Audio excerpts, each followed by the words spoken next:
Hello everyone, তো তোমরা সব কেমন আছো? আশা করি ভালো আছো। আমরা আবারও চলে এসেছি নতুন কোনো ভিডিও নিয়ে। তো দেখতে পাচ্ছ আলুটাকে ভালো করে ডোম ডোম করে কেটে নেওয়া হচ্ছে। তারপরে এইদিকে দেখো ময়দা মাখানো হয়ে গিয়েছে, আর এই যে তেল দেখতেই পাচ্ছ ওটা দিয়ে ভাজা হবে। তো আমরা আবারও পিকনিক করছি এটাই যে আলুর দম আর হচ্ছে লুচি। তো এইদিকে আলু ভেজে রেখে দিয়েছিল, তারপরে আবার মশলা কষানো হচ্ছে। তো মশলাটা দেখে খুব ভালো লাগছে, মনে হয় মশলাটা কষানো হয়ে গিয়েছে। এবারও আমরা আলুটাকে ঢেলে দেব, দিয়ে আবার নেড়ে নেব। তো আলুটা ঢেলে দিয়ে আবারও ভালো করে নাড়ছি, দেখতেই পাচ্ছ। তো আলুর কালারটা দেখে তো খুব ভালো লাগছে, আর না জানে মানে খেতে কেমন লাগবে। তো আবারও দেখছো আলতো হাতে আমরা মানে লেড়ে দিচ্ছি, কারণ নতুন আলু ভেঙে গেলে অসুবিধা আছে, মানে দেখতে ভালো লাগবে না।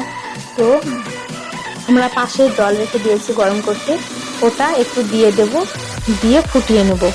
তো দেখো আমরা দিয়ে দিয়েছি জলটা, তারপরে এবার ফোটানোর পালা, মানে ফোটালেই হয়ে যাবে আমাদের আলুর দম। তো ভালো করে ফোটাতে হবে, জোরে জোরে টকবক টকবক করে ফুটলেই আমরা বুঝে নেব আমাদের আলুর দম হয়ে গিয়েছে। তো দেখতেই পাচ্ছ আমাদের আলুর দম হয়ে গিয়েছে। এইদিকে আবার আমরা কি করব দেখো, মানে লুচিটাকে ভেজে নেব। আর লুচিটা ভেজে দেবো বলতে আগে বেলে নেব, তারপরে ভেজে নেব। তো দেখতেই পাচ্ছ লুচি এদিকে বেলা হচ্ছে। তো লুচির ময়দাটা মানে এতটা শক্ত ছিল, বেলা হচ্ছিল না, মানে সরছিল না।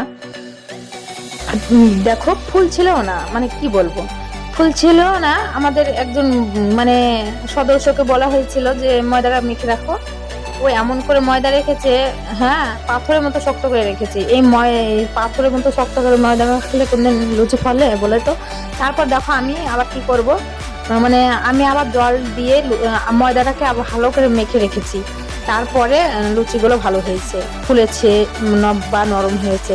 তো আর একজনকে বলা হয়েছে এতগুলো ময়দা এক একজনা তো হাত লাগালে একজনা তো হবে না, আর একজনা লাগবে। তো আরেকজনা আবার বললো যে আমি তেল দিয়ে বলতে পারবো না, তার জন্য ময়দা দিয়ে বলবো। তো ঠিক আছে, যা দিয়ে পারবে তাই দিয়ে করো। তো এইদিকে ময়দা দিয়ে করছিল, তো হয়ে গিয়েছে আমাদের রেডি, খাবার আমাদের রেডি। তো এবার হচ্ছে ভাগ করা পালা।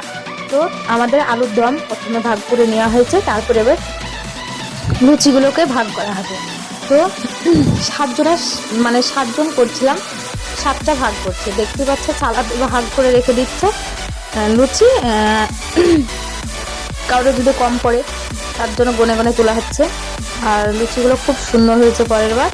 তো তো যে যার থালা তুলে নেওয়ার পালা, মানে তারপরে খেতে বসে যাওয়ার কাজ, এটাই হচ্ছে অনেক কষ্টের ফল মিষ্টি হয়। তো আমাদের সব হয়ে গিয়েছে, এবার আমরা খাবো, খেয়ে বলবো কেমন হয়েছে। তো খুব ভালো হয়েছে, খেয়েছি। তো আবারও নতুন কোনো ভিডিও নিয়ে আসছি। তো দেখতে থাকো আর সঙ্গে থাকো। আমার যদি ভিডিওগুলো ভালো লেগে থাকে তো সাবস্ক্রাইব করে পাশে থেকো বন্ধুরা।